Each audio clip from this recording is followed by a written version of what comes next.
Welcome to the podcast. Over the past few months, anti-racism protests have taken place across Canada and indeed the world.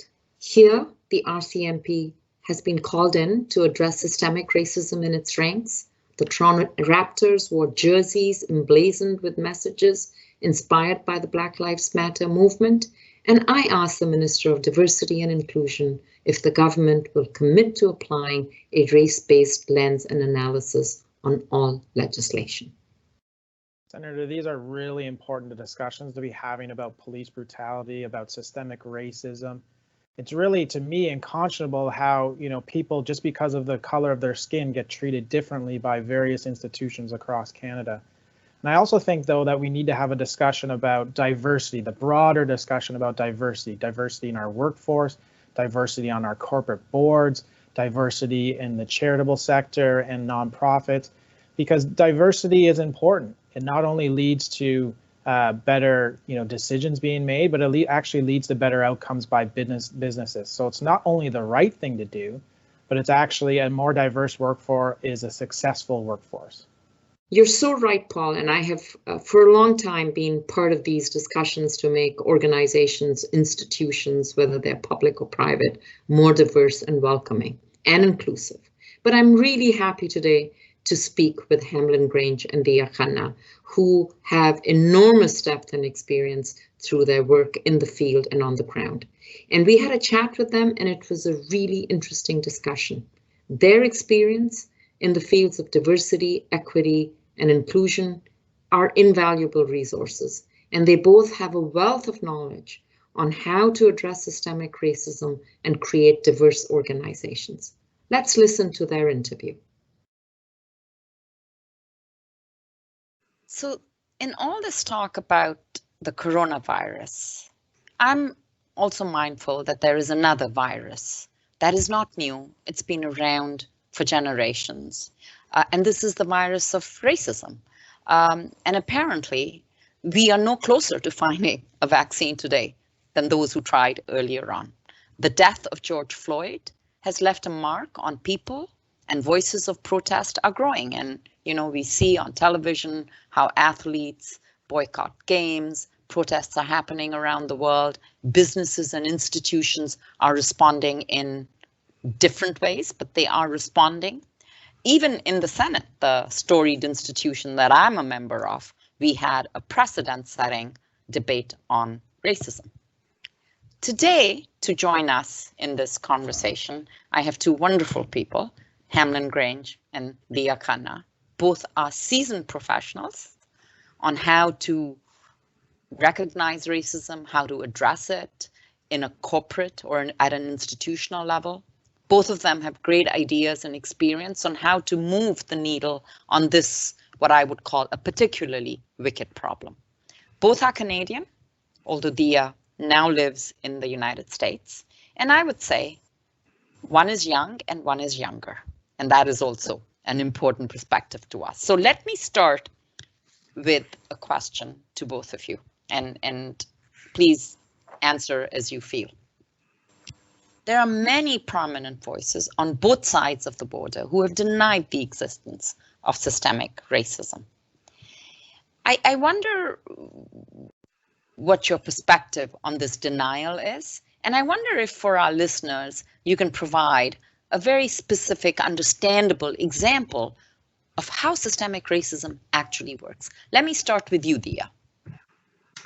Yeah, thank you very much, Senator, for the question. The way systemic racism works is that it is deeply embedded in institutions and organizations, and it's been normalized to some sense. So if we think about racism as a combination of power and prejudice, how that manifests is often different. So we have it sometimes individually manifested, but then we also have it manifested in organizations and in institutions. So to those who may benefit from systemic racism, there may be a denial, a collective denial. But those of us who experience it, there's definitely a conversation that needs to be had. And it's also important who leads that conversation, who's at the forefront of leading this conversation that systemic racism actually exists. Hamlin, we like to think in Canada that, and we'll get to the question of Canadian smugness a little later. We like to think in Canada we're not the United States, but we have public leaders in this country who have also said systemic racism does not exist. Yeah. Can you comment on that? Well, obviously they're wrong, and I think upon examination, further examination, these leaders oftentimes come back 24 hours or 48 hours later to walk back their comments after being quote unquote informed to the contrary. But I turn to the Ontario Human Rights Commission in a way for, I think, a definition, a working definition of systemic racism. And the commission talks about systemic racism as really consists of attitudes, patterns, or behavior and policies or practices that become part or embedded as part of the social or administrative structures or fabric within organizations, and it creates or perpetuates this, these positions of relative disadvantage to certain groups or individuals. I kind of also like what Senator Murray Sinclair had to say. Is, Senator Sinclair chaired the Truth and Reconciliation Commission, and he put it quite succinctly, I thought. He says systemic racism is when the system itself is based upon and founded upon racist beliefs and philosophies and thinking, and has put in place policies and practices that literally, and this is an important piece I think we need to understand, it literally forces even the non-racist to act in a racist way. And I think if you look at it in those terms, people can benefit from it, benefit from racism within organizations, and not even realize that they're actually benefiting from it. And so individuals can be blind to the reality of it because they're benefiting from a structure that's set up to benefit them to begin with. And it's like a fish in water, right? It's like a fish in water. You don't realize you're in the water until you're out of the water, okay? And that's how systemic racism works. You're embedded in it. You become part of it. You don't realize you're part of it. So when I came to Canada in 1981 and started to look for a job, I was faced with for me, one of the most telling examples of systemic racism. I didn't recognize it as such. I thought that was the norm. I thought that's what people in Canada did, which is they asked me, where is your Canadian work experience? And we cannot, in the end, I couldn't be hired because I had no Canadian work experience. Of course, that no longer exists, but would you agree that that is an excellent example of how people may not be racist in themselves, but when they accept these norms and conditions, they are part of the systemic racism context? Diya, Yeah, that's true. I agree with that. Yeah, go ahead, Diya. Yeah, I absolutely agree with that. This is a very common problem that we even face in the US, where you come and, often people come as spouses to people that are working here and they aren't recognized. They don't even have visas to work. And you're right, it's about recognizing it by taking a step back and saying, hey, just as you said, Hamlin, it's so deeply embedded and often we benefit from it. So when you're on the other side and you're the one that has the job, perhaps because you've had some form of Canadian or US experience, maybe there's a tendency to not see yourself as benefiting from it. But as a fish swimming in water, you really have to take a look at it. We need to collectively speak about this and identify where these systems of racism are truly embedded. You know what's insidious about this, though, Rakna, is that even the individuals who are victims of systemic racism can be complicit in maintaining those structures. Can you give me an example of that? Well, and you can see it playing out in so many ways where individuals, let's talk about the black-brown dichotomy that's taking place, and nobody wants to talk about it, but it is real, okay? Brown people will oftentimes say, well, hey, we're not the problem, it's black people's problem. Or white people will say, oh, we're very comfortable because brown people aren't as aggressive, perhaps, as black people. And we can see it playing out in so many situations where even individuals who are victims of the system can be complicit in that system because they're silent. there's a wonderful book called Good White People by Shannon Sullivan. And she talks about good white people are folks who will never use the N-word. They're tolerant. They say they're colorblind. They're all of those things. Bad white people are the folks who join the Klan. Bad white people are the folks who join white supremacist organizations, but not realizing at times that good white people, they become complicit in the system because they remain silent. Mm-hmm. They remain blind to the reality of systemic racism. Mm-hmm. And the same can occur for even individuals who are Black or even brown, can be complicit because they remain silent. And so that's the insidious nature of systemic racism. So this conversation has talked, Diya and Hamlin, both of you have referred to people who benefit from the system as is. Let's unpack the word white privilege a bit. It's become a little bit more normalized, I would say, in the circles I move in. It's okay to use that language. Maybe 2 years ago, it was very not okay to use that language. How do we further normalize this notion of white privilege, whether or not you have individually participated in setting up systemic structures? You still benefit from it because you're part of the context of racism.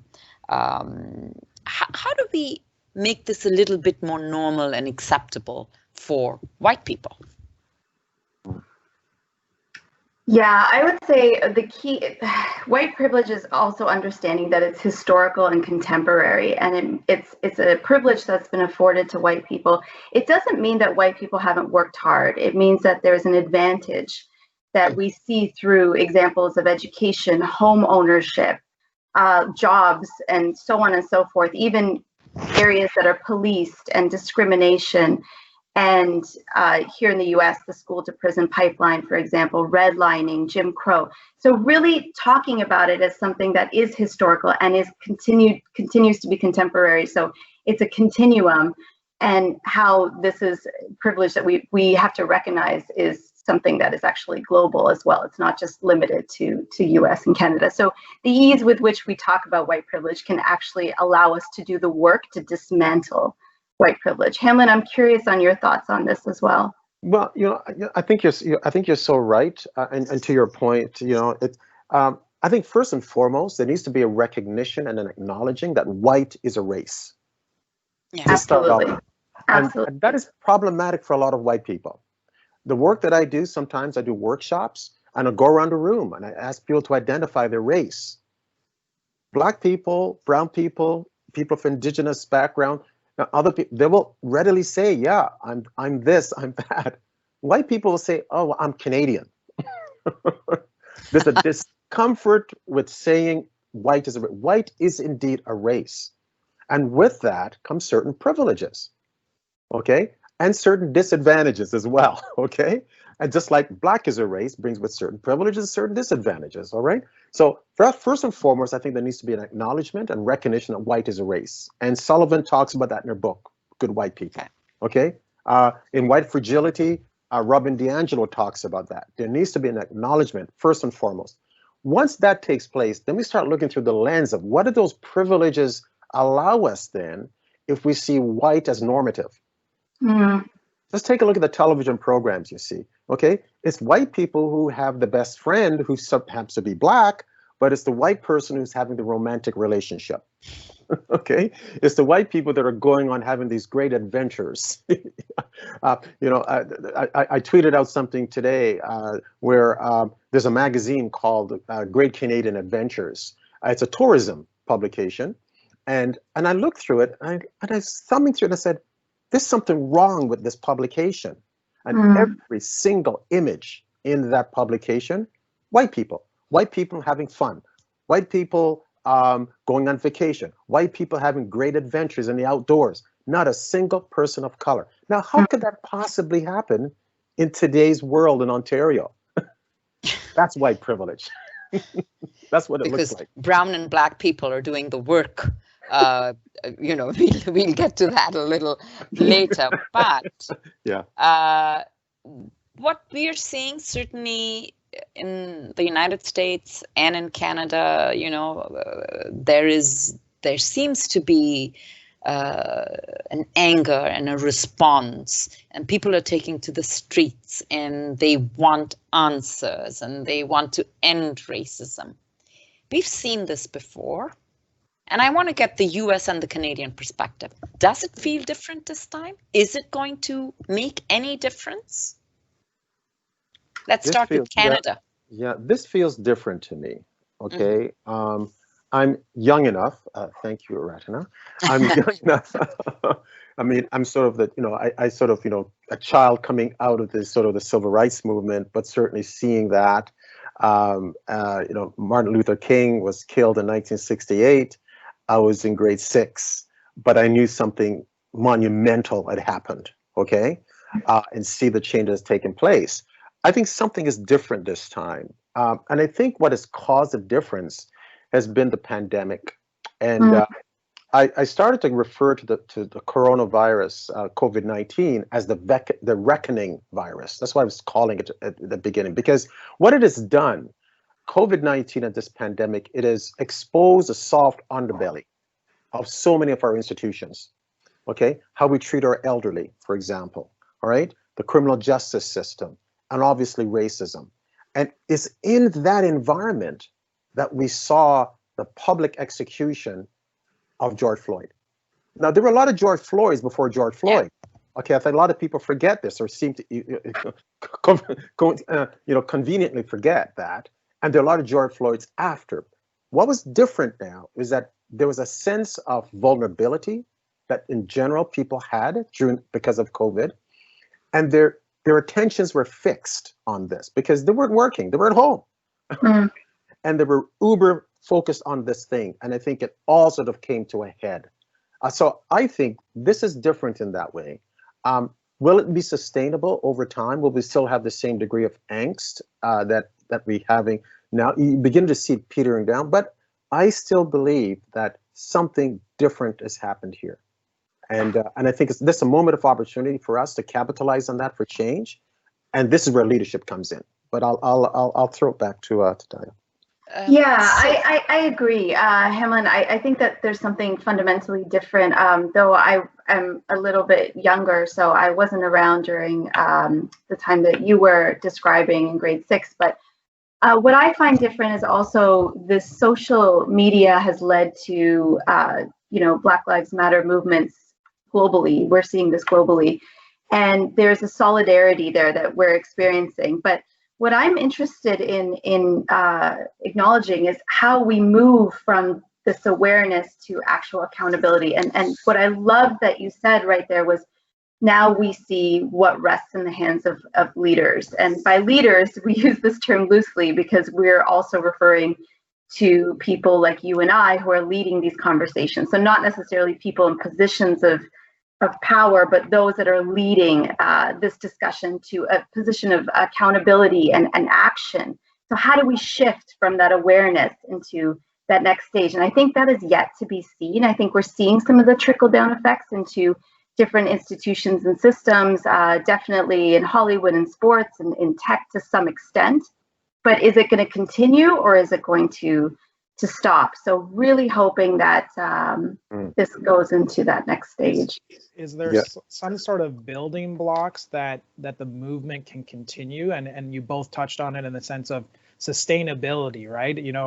Obviously there was, everyone was fixated on this in June. Then the summer hits, people are going outside because COVID, people are allowed to go about their more normal daily lives. I was particularly struck how a lot of the NBA players, and then also that went into the NHL and other sports, to say, no, keep this on the public's attention, keep, focus on this. We still have protests in cities that are going on. So is there certain building blocks that can be put in place or built upon to continue that sustainability and the momentum going forward, that you see as really something that can be allow this movement to really take shape for the next number of years, to really break down the barriers and the systemic racism that does exist? Yep. I definitely think there is, I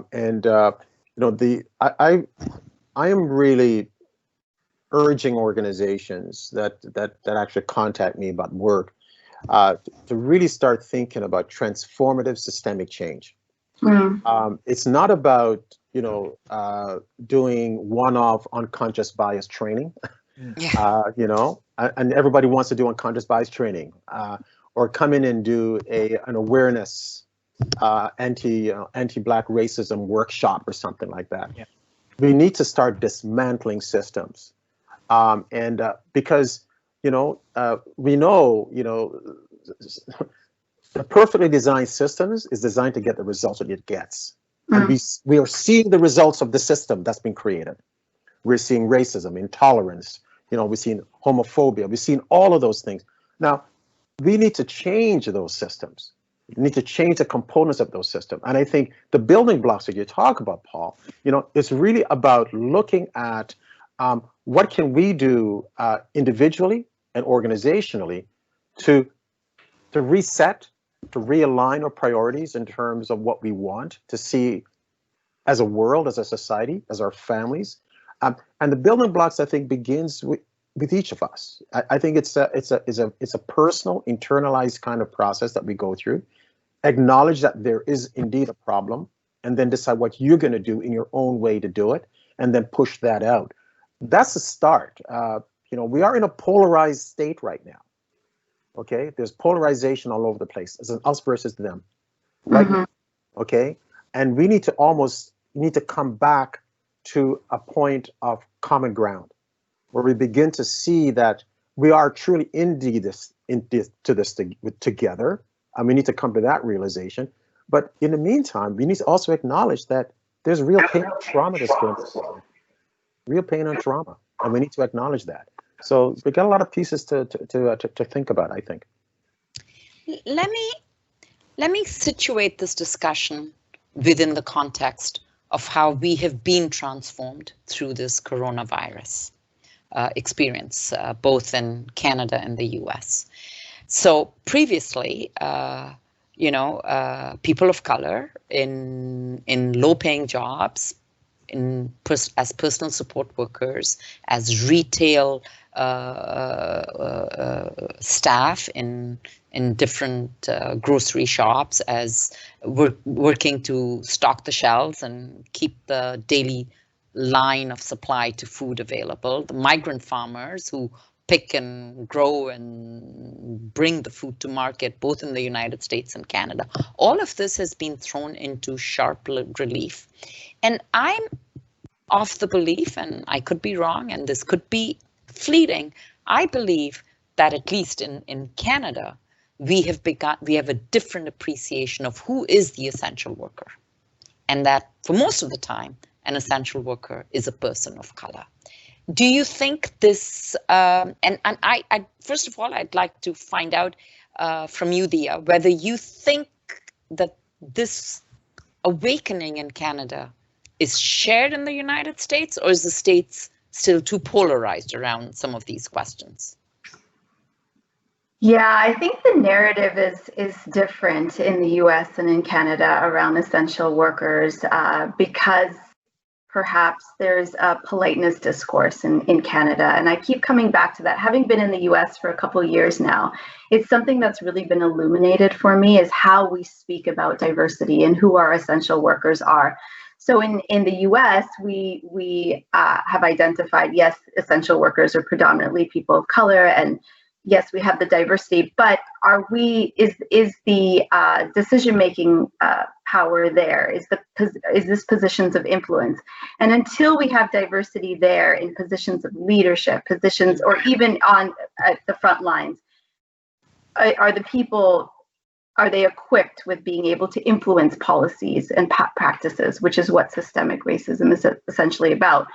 And if not, how can we make that shift? So if we have the appreciation for essential workers, how can we make the further shift to equip them with the power that they need to be able to influence those changes? And I think that in some way inform Canada is at a different place in this conversation, and it can start with dismantling this politeness discourse and saying, okay, yes, we have diversity, yes, we have a mix of people, but is the mix of people that we have in Canada really equipped with decision-making authority? Can I just jump in quickly there just to say, it's interesting that you say that, Diya, because, you know, one of the things that became clear during COVID is that Canada doesn't track race-based data at all. Yeah. Right. So health outcomes, governance, really. I mean, they're starting to with businesses, but that just essentially came into force in January this year. That we don't have to get into the bill that did it, but charities and nonprofits there's no data there on diversity, on governance. So it's an interesting that in Canada, you know, in some ways we're actually farther behind in this discussion because we don't have the data to look into these issues. Oh no, that's such you're so bang on this, and you know, and I would suggest, Diya, that we are no further along this conversation than the U.S. is. Okay, I think we are this polite discourse you talk about. It's there.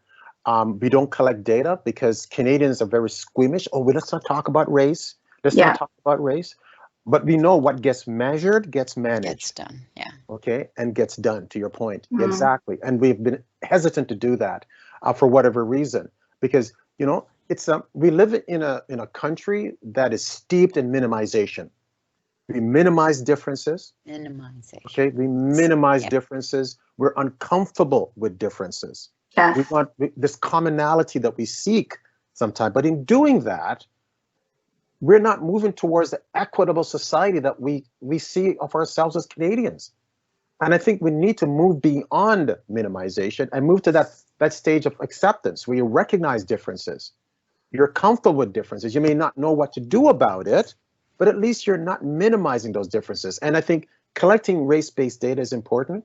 I know my mother came to this country in 1960, okay, from Jamaica, and she left, you know, her own business, solid middle-class family, and she came to this country. The only way she could have come to this country to clean people's houses and their toilets and their bathrooms. She was, you know, she came to the domestic worker program, all right. But then she transitioned and became a nurse. She worked in nursing homes, and the story she told me about, you know, caring for elderly white people in these nursing homes and being physically assaulted, slapped in the face because they didn't want to be touched by this black woman. Okay. No, when you think about the folks who have the bedrock of our healthcare system in this country, certainly in Ontario, the Filipino women, the nurses, okay?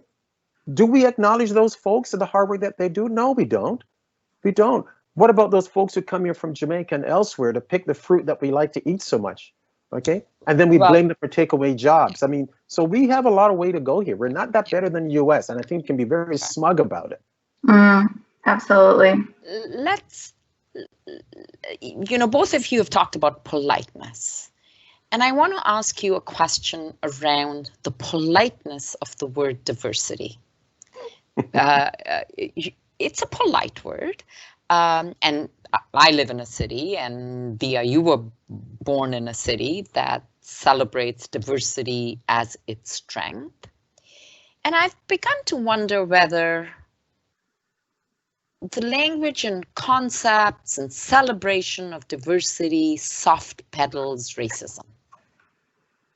So, Diya, I mean, give me your what do you think about this, and should we have the courage now to embrace new language? Absolutely. I'm so glad you asked this question because it's something I've been grappling with. As a journalism student, there would be a lot of emphasis on celebration of diverse stories. And as a South Asian woman, I would often be tasked with going out and capturing this person's story and that person's story. And now I feel like there's been a shift from, yes, we absolutely need the celebratory. I mean, this is part of what makes us a diverse country if we're talking about Canada. However, we also need to move into the discussion of equitable outcomes. So if celebration is used as a curtain to not speak about what is really the underbelly of society, which is who has power, who has access, who has opportunity, then I think it's a mask, and we really need to put it aside and focus on the work that needs to be done. But I think you can have both. I think you can really have celebration, and throughout everything, even if we look at COVID, we take a step back. Throughout COVID, there are moments of celebration where we're learning how to work differently, where we're learning how to interact differently. And different cultures are doing this in different ways, seeing as, again, this is global. However, it can never, I don't think it should ever be an excuse for the work that needs to be done in terms of equity. So I think that there's a shift that's happening, but it's an and an or. Sorry, it's not an or, it's an and. So Hamlin, just exploring this idea further, the idea of labels and definitions, and these are important. We use diversity in Canada. We also use visible minorities, which doesn't actually get to the intersectionality or the hierarchy of racism that is at play. And now we have new language. I don't know where it came from, but we are more and more in our vernacular using BIPOC.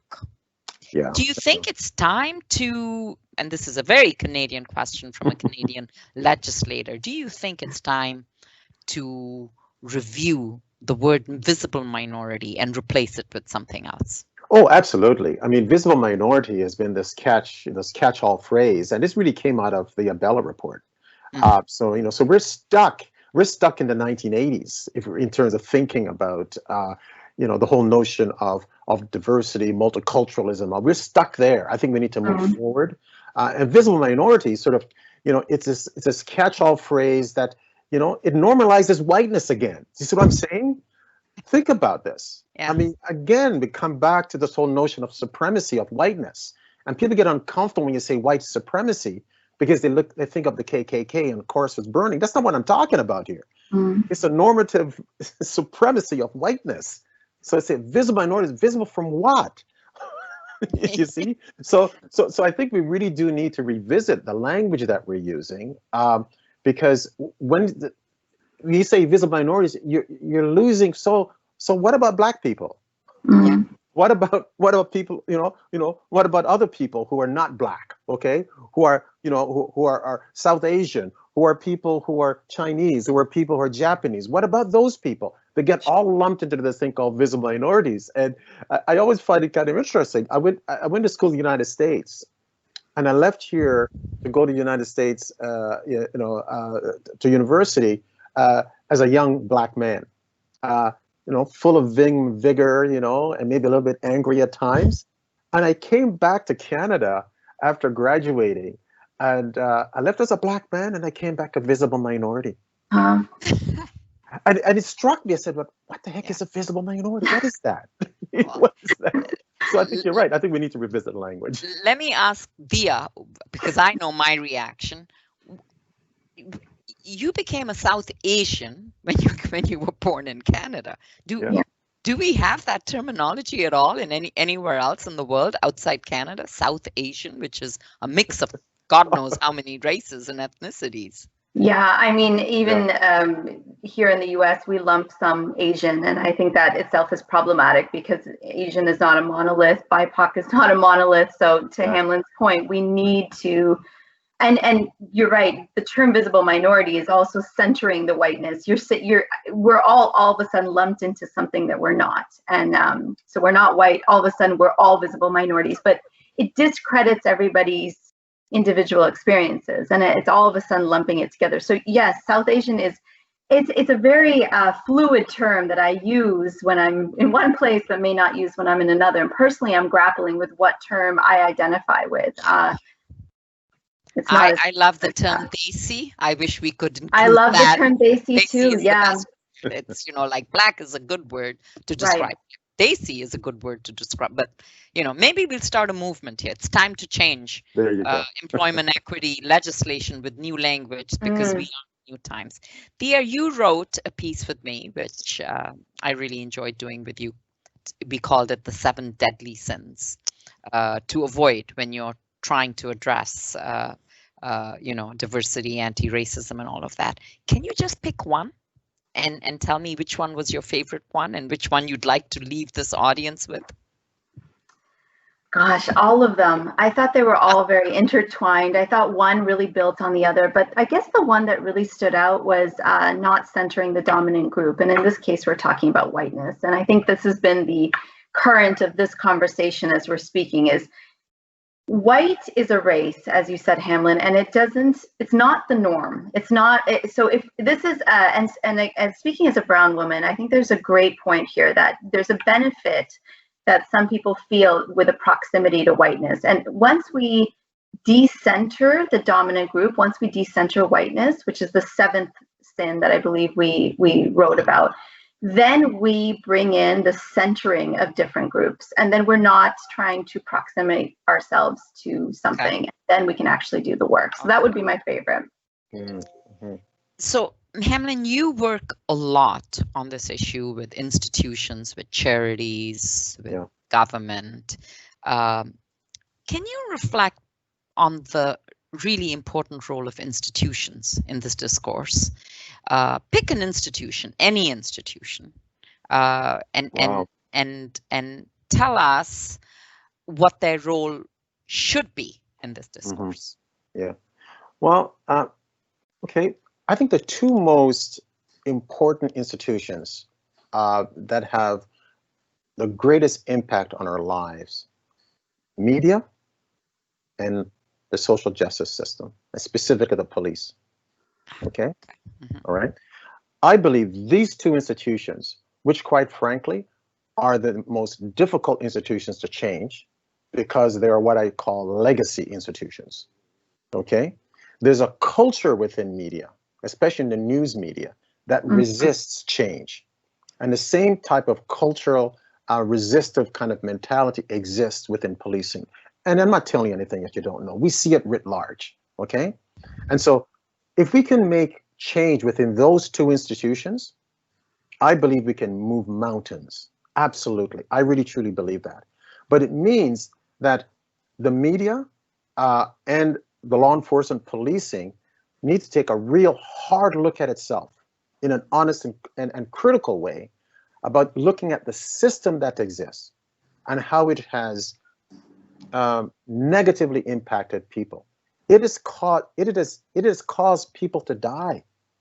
Okay, the way we cover stories, the stories we don't cover, that costs people's lives. Okay, and it's obvious what happens in policing. People die as a result of bad policing.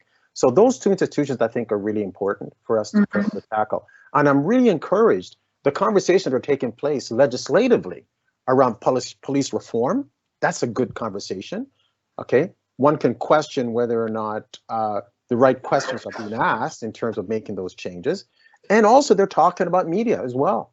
So I think instinctively there's a recognition that these two institutions, two very powerful institutions that have a long-term impact on how we view our world and ourselves and each other, they need to change. And it would have a greater impact, I think, on everything else. That's what I believe. And can it be simply just, one of the things that I noticed with, especially in the media discourse following a lot of this was that, there was a raise of voices from different backgrounds saying that there needs to be more diversity in newsrooms, there needs to be more diversity in storytelling, but simply can hiring more diverse people create that change that you're looking for, or is it something more ingrained in the structure, as you said, in the organization itself, and maybe even the philosophies of these organizations, either journalism or policing, that goes beyond just simply people being of diverse backgrounds being hired, and there needs to be more of a reckoning there. Oh, absolutely. I mean, and Diya touched on it earlier, right? It's not simply about representation anymore. It's true inclusion. Okay, there's diversity. People talk about D&I, diversity inclusion. The I part of that paradigm, okay, is the most difficult part to do. True inclusion. Yeah. Diversity is easy. Just give me 2 of those, 1 of them, 3.5 of those, and we're good to go. Count the numbers. Put more dark and brown faces on television reading the news, and you think you've done it. Yeah. But who's behind the scenes? Who are the decision makers? That's the change, okay? And what's the philosophy in driving what are cultures? We don't culture, right? Culture, values, traditions, beliefs, ways of doing things. Those are some of the aspects of culture, and it applies to organizational culture as well as national cultures.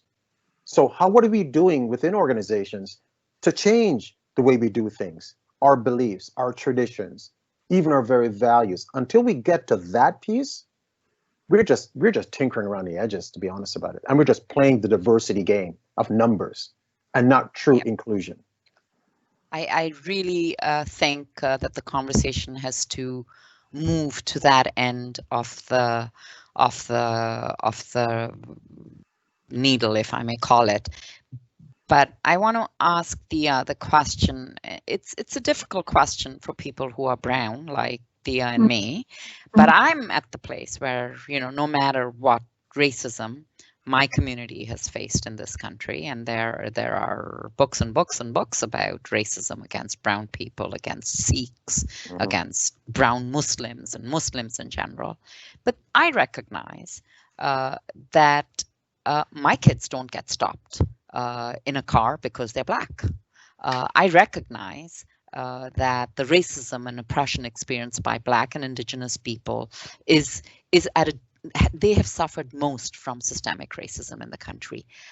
But so have people of color. They may not be Black and Indigenous. How do we build an allyship around this? I mean, Hamlin, you described the attitudes and reality of how brown people are perceived and how they possibly perceive themselves.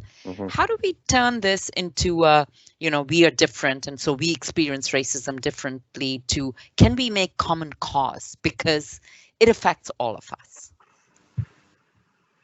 Yeah, I think that you can experience racism and still benefit from systems of racism. And I think that some of the most important work that we do is within our own communities.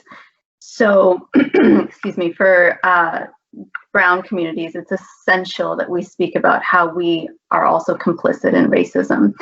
And there is a lot of anti-Blackness in our communities. I'm going to come right out and say it. And yet, the dialogue that we're having is not robust enough. There are pockets and there are people leading this conversation, but not to the extent that I would hope that we're having this conversation. And it's, I wonder if we can do I do believe that we can do a much better job of identifying how we ourselves have been victims of racism, but how we also have been complicit in this, especially when it comes to anti-Blackness. We really, really need to do a lot of work in this.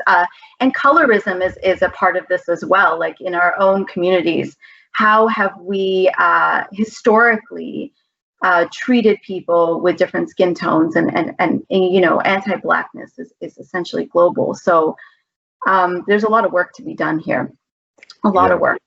Yeah. Well, Diya, thank you so much for that, because it is the unspoken. Yeah. And I think we need to speak it.